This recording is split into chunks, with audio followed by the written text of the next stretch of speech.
Radhe Radhe everyone. तो दोस्तों, आज इस वीडियो के अंदर हम एक क्वालिटी स्टॉक के बारे में बात करने वाले जिसका फंडामेंटल बहुत स्ट्रॉन्ग है, जिस कंपनी एंड जिस सेक्टर में टेलविंड बहुत ज़्यादा है। मतलब कंपनी का जो ग्रोथ है वो तो बढ़िया आ रहा है, बट फ्यूचर में और भी बढ़िया कर सकता है यह कंपनी। बट आज के दिन कंपनी का स्टॉक बहुत ज़्यादा नीचे जा रहा है। ऐसे टाइम पे इन्वेस्टर्स के मन में दो क्वेश्चन आता है, क्या खरीदने का समय है, या जो लोग ऑलरेडी इन्वेस्टेड है वो सोचते हैं क्या प्रॉफिट बुक कर ले, क्या सेल करके एग्जिट कर ले, बाद में कभी एंटर कर लेंगे। तो ये क्वेश्चन भी आता है। इस वीडियो के अंदर हम कंपनी का फंडामेंटल, कंपनी का गाइडेंस प्लस टेक्निकल तीनों के ऊपर बात करने वाले। ठीक है, तो चलिए शुरू करते हैं। बाजार के ऊपर बाद में डिस्कस कर लेंगे, निफ्टी तो इस टाइम में फ्लैट है एकदम। तो दोस्तों, आज इस वीडियो में बात करेंगे आरआर केबल लिमिटेड स्टॉक के ऊपर। देखिए, आरआर केबल का जो स्टॉक है वो 5.4% इस टाइम पे डाउन चल रहा है। तो काफ़ी गिरावट होता है। थोड़े समय पहले लगभग 7% तक स्टॉक गिर गया था। तो एक दिन में 7% गिरना बहुत होता है। बट ये कंपनी का अगर 6 महीने का चार्ट देखे तो 63% का रिटर्न दिया है। एक साल का रिटर्न देखे तो 75% है। मतलब लॉन्ग टर्म इन्वेस्टर को ज़्यादा आज के दिन उतना शायद दिक्कत नहीं होगा ये 6% 7% के गिरावट से, क्योंकि कंपनी ने ऑलरेडी 6 एंड 1 साल के अंदर मैसिव रिटर्न बना करके दिया। थोड़े समय पहले तक भी जो स्टॉक है ये 1000 चार्ट में तो एग्जैक्ट लो दिखा नहीं रहा है, बट वहाँ से स्टॉक हो गया था डबल ऑलमोस्ट, एंड 100% रिटर्न जो है स्टॉक ने दे दिया था। ओके, 2500 तक चला गया था, तो ऑलमोस्ट डबल करके दिया था पैसा। बढ़िया रिटर्न। उसके बाद प्रॉफिट बुकिंग तो बनता है। तो चलिए दोस्तों, शुरू करते टेक्निकल्स के साथ, क्योंकि बहुत ही सिंपल टेक्निकल्स हम यूज़ करते एंड वो बहुत ज़्यादा पैसा इन्वेस्टर्स का बचा सकता है। कैसे? देखिए, आज इस टाइम पे जो मनी फ्लो इंडेक्स है वो 75 के लेवल पे आपको दिखेगा। अगर हम इसका RSI चेकआउट करें तो RSI आपको करेंटली मिल जाएगा 64 के लेवल पे। तो 64 का RSI स्टिल थोड़ा सा ऊपर की साइड में होता है, बट मैं आपको अगर जूम करके दिखाऊं तो गिरावट से पहले इसका RSI कहाँ पे था? अबव 80। तो 80 के ऊपर था इसका RSI गिरावट से पहले, एंड 80 के ऊपर हो जाना मतलब ओवर बॉट जोन या ग्रीड जोन आप उसको बोल सकते हो। मतलब हर कोई खरीदना चाहता है उस टाइम पे, एंड तब एक स्मार्ट इन्वेस्टर क्या करता है, जिनको खरीदना होता है वो वेट कर जाते हैं, जिन्होंने शॉर्ट टर्म के लिए निवेश किया है वो प्रॉफिट बुक कर लेते। तो वो सही टाइम होता है जब RSI अबव 80 को क्रॉस कर जाए। तो वही चीज़ हुआ था, एंड ऐसे टाइम पे निवेश क्या करना होता है? आंसर है नो। तब थोड़ा सा इंतजार करना होता है, क्योंकि एक बार 80 को क्रॉस कर जाए ना RSI, तो उसके बाद अपसाइड लिमिटेड हो जाता है। या तो आपको सेम लेवल पे स्टॉक दिखेगा कंसोलिडेट करते हुए, या तो गिरावट दिखेगा। देखिए, एक एग्जांपल मैं आपको दिखाता हूँ। इधर पे 80 को टच कर लिया था RSI, उसके बाद क्या हुआ? स्टॉक गिरा? नो। बट क्या स्टॉक ऊपर गया? नो। स्टॉक उसके बाद कंसोलिडेशन जोन में चला गया, RSI नीचे आया, फिर जाके थोड़ा ऊपर, एंड जैसे ही ऊपर गया फिर RSI 80 को टच किया, फिर का स्टॉक ऊपर गया नहीं, फिर कंसोलिडेशन शुरू हो गया, एक ही लेवल पे स्टॉक ट्रेड करता रहा। तो अभी भी दोस्तों चांस तो यही बन रहा था, या तो नीचे गिरेगा या तो सेम लेवल पे ट्रेड होगा। तो इन्वेस्टर के लिए जो लॉजिकल डिसीजन था कि वेट कर जाए निवेश करने से। अभी अगर हम मूविंग एवरेजेस को चेकआउट करें तो करेंटली जो स्टॉक है ये आपको स्टिल जो 20 day near term moving average है उसके ऊपर दिखेगा। तो खरीदना कब होता है? एटलीस्ट आपको अगर 20 डे मतलब ग्रीन कलर के लाइन पे मिले या उसके नीचे मिले तो बाइंग का अपॉर्चुनिटी ढूंढना चाहिए। मतलब इतना तो क्लियर है कि आज की गिरावट के बाद भी स्टॉक में शायद थोड़ा सा और प्रॉफिट बुकिंग आ सकता है, एंड जिनको निवेश करना है थोड़ा सा इंतजार कर सकते हैं। अभी जिनको निवेश करना है तो क्या करना है एक्चुअली में? क्या कंपनी फंडामेंटली स्ट्रांग है? क्या लॉन्ग टर्म में रिटर्न बना करके दे सकता है? चलिए भी उसके ऊपर बात करते हैं। देखिए, आरआर केबल के ऊपर हमने 1400 के ऊपर एंड 1300 के ऊपर वीडियो बनाया था, एंड तब एक वैल्यूएशन गैप एग्जिस्ट करता था। किसके साथ? पॉलीकैब एंड केआई इंडस्ट्रीज इनके साथ। कि पॉलीकैब केआई तो महंगा वैल्यूएशन था, आरआर केबल का सस्ता वैल्यूएशन हुआ करता था, एंड ग्रोथ अगर देखा जाए तो इस कंपनी का बेटर आ रहा था बाकी दोनों से। तो ये सिंपल कंपैरिजन हमने किया था। P2P एनालिसिस आपको बढ़िया पैसा बना करके दे सकता है। उसका एक क्लासिक एग्जांपल है आरआर केबल, कि वैल्यूएशन इसका come and growth RR cable का ज़्यादा। Simple cheese. एंड उसके बाद वैल्यूएशन गैप कम हुआ एंड स्टॉक ने लगभग डबल पैसा बना करके दिया विद इन जस्ट 5 और 6 मंथ। अभी अगर देखा जाए तो तीनों कंपनीज के वैल्यूएशन के अंदर ज़्यादा डिफरेंस आपको नज़र नहीं आएगा। तीनों ही इस टाइम पे काफ़ी वैल्यूएशन पे ही ट्रेड हो रहा है। मोर देन 50 का पी मिल रखा है सारी कंपनीज को। ओके, अभी आरआर केबल का मार्केट कैप आज के दिन 26,000 करोड़ है। मतलब एक मिड कैप साइज कंपनी आप बोल सकते हो। 53 का P ratio, or return on equity बहुत ही बढ़िया, कर्जा है, डेट टू इक्विटी बहुत ही कंट्रोल में, ज़्यादा प्रॉब्लम इधर पे नहीं है।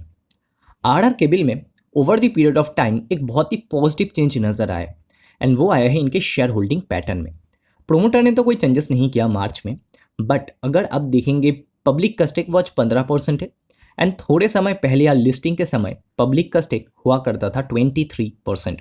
23 से गिरते गिरते आज 16 के भी बिलो आ चुका है पब्लिक का स्टेक एंड खरीदा किसने? एफआईज एंड डीआईज, जिनके पास एक समय पे लगभग आप बोल सकते हो 13-14% का स्टेक हुआ करता था, आज के दिन उनके पास आपको मोर देन 22% का स्टेक दिखेगा। तो बड़े प्लेयर्स ने खरीदा एंड पब्लिक ने बेचा। तो ये एक स्ट्रॉन्ग पैटर्न होता है, चार्ट पैटर्न एक स्ट्रॉन्ग है कि इंस्टीट्यूशंस माल खरीद रहा है, पब्लिक बेच रहा है, तो इसको स्ट्रॉन्ग माना जाता है एंड वो आर्डर केबल में दिखाई पड़ रहा है।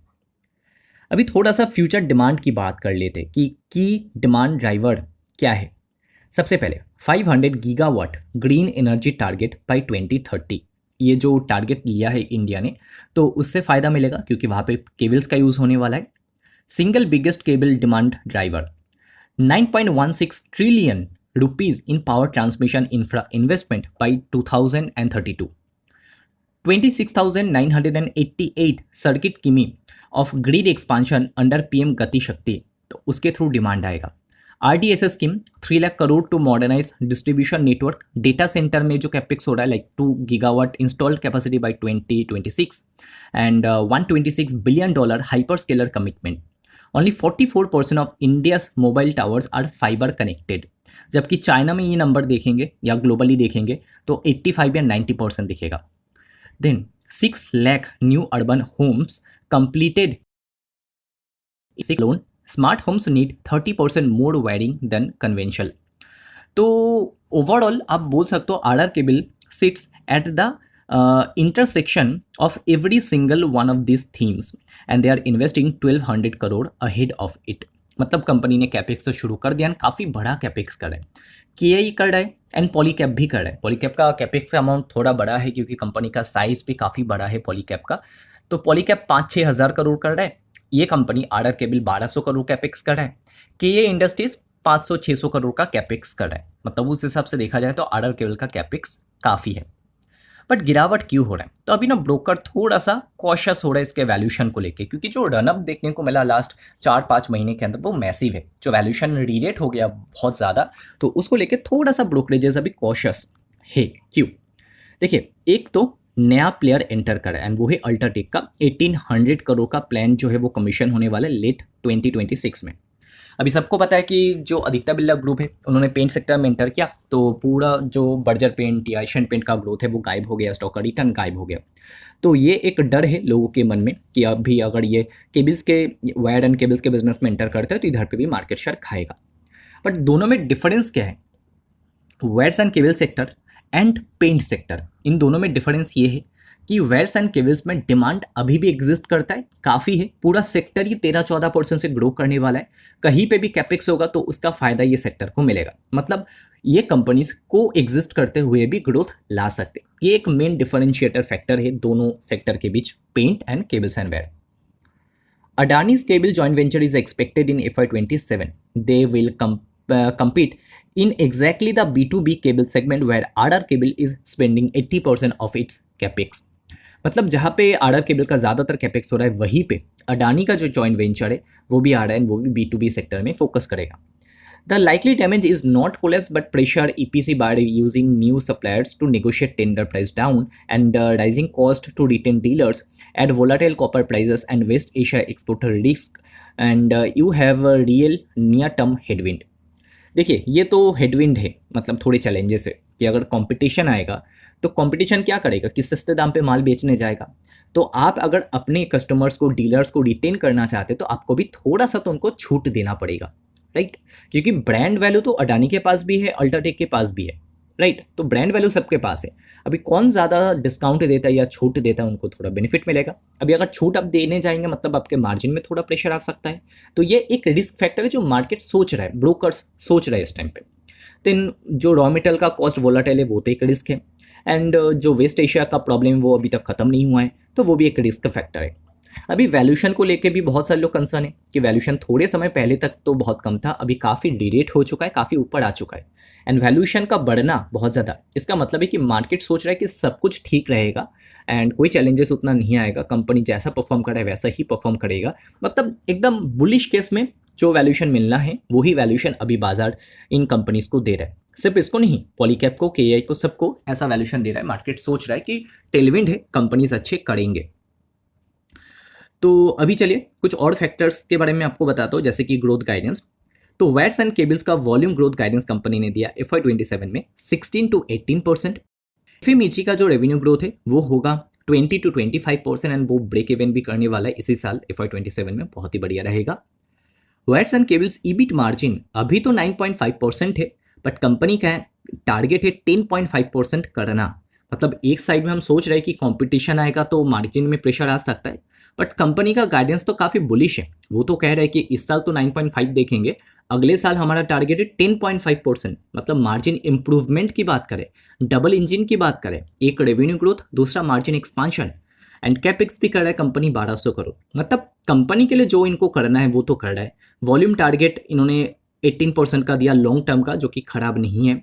बट हाँ, टेक्निकली अगर देखा जाए तो थोड़ा सा ऊपर चला गया था, 80 को क्रॉस कर गया था RSI, तो प्रॉफिट बुकिंग बनता था एंड वही चीज़ आज हुआ है। तो जो लॉन्ग टर्म इन्वेस्टर है उनको क्या करना है, उनको बहुत ज़्यादा पैनिक नहीं करना है। कंपनी जहाँ पे काम करे वहाँ पे लॉन्ग रन के लिए एक डिमांड तो सस्टेन करने वाला है, अगले 4-5 साल के लिए डिमांड इधर पे रहने वाला है, तो पैनिक तो नहीं करना है। अभी यहाँ पे पैनिक नहीं करना है, मतलब long term investor as it is इसको छोड़ सकते, भूल सकते, होल्ड एंड कंटिन्यू कर सकते। क्योंकि देखिए क्या होता है ना, लॉन्ग टर्म इन्वेस्टर सबसे बड़ा गलती यही करते कि अभी गिर जाएगा, अभी RSI मान लो कि 80 के ऊपर या ओवरबॉन्ड जोन के आसपास है तो बेच देते, बाद में जब गिरावट आएगा तो फिर खरीद लेंगे। ये एक बहुत बड़ा, आप कह सकते हो मिथ है, या बहुत बड़ा, बहुत ख़राब चीज़ है जो लॉन्ग टर्म इन्वेस्टर ट्राई करते हैं एंड फंस जाते कैसे कि मान लो निवेश कर दिया एंड एग्जिट कर लिया इस लेवल पे, एग्जिट करने के बाद स्टॉक आ भी गया 2200 के लेवल पे, तो तब कोई निवेश नहीं करेगा। वो ये सोचेगा, उसको टाइम करने लगेगा, अरे 2200 पे इतना जल्दी आ गया, चलो 2000 पे आएगा तो मैं निवेश करूँगा। एंड 2000 पे भी आएगा तो वो सोचेंगे अरे इतना जल्दी आ गया तो 1800 पे फाइनल, क्योंकि जो ब्रोकर्स है वो बेयरिश हो गया है तो स्टॉक गिर सकता है, इतना जल्दी गिरा तो 1800 पे फाइनल में बाई करूँगा। एंड 1800 आएगा नहीं एंड 2000 से सीधा 2500। तो ऐसा होता है लॉन्ग टर्म इन्वेस्टर्स के साथ, तो टाइम नहीं करने का, छोड़ देने का, अगर कंपनी में टेलविंड है एंड कंपनी अच्छा है। एंड अभी जो लोग निवेश करना चाहते उनके लिए अच्छा लेवल कहाँ पे, देखिए जैसे मैंने आपको बताया कि एटलीस्ट 20 डे मूविंग एवरेज या उसके बिलो आए तो बढ़िया है। एंड अगर हम देखने की कोशिश करें कि कौन सा डिमांड जोन बन सकता है, तो ये वाला जो जोन है 2100 से लेके 2000, ये वाला डिमांड जोन की तरह एक्ट कर सकता है। अब पता है कि काफ़ी नीचे है, बट ये रेजिस्टेंस था पहले, ये सप्लाई जोन था। देखिए काफ़ी कोशिश करने के बाद फाइनली जाके तोड़ा इस लेवल को, एंड जैसे तोड़ा ये बन गया डिमांड जोन। इधर पे आया था लास्ट टाइम, डिमांड क्रिएट हुआ, स्टॉक वहाँ से भाग गया।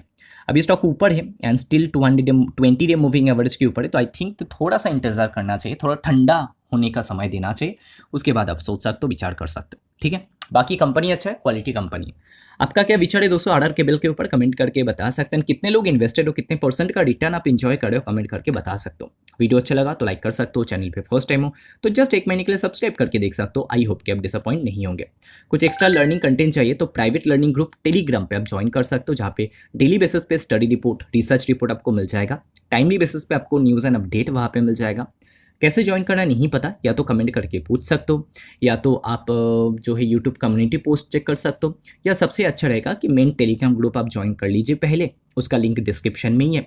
उस ग्रुप के एकदम पिंड पोस्ट में एकदम ऊपर हमने दे रखा है कि प्राइवेट लर्निंग ग्रुप, जो एक सेपरेट ग्रुप है, उसको आप कैसे ज्वाइन कर सकते हो। ठीक है, तो इस वीडियो को यहीं पे एंड करते हैं। वीडियो देखने के लिए बहुत बहुत शुक्रिया, मिलते हैं अगले वीडियो में। राधे राधे।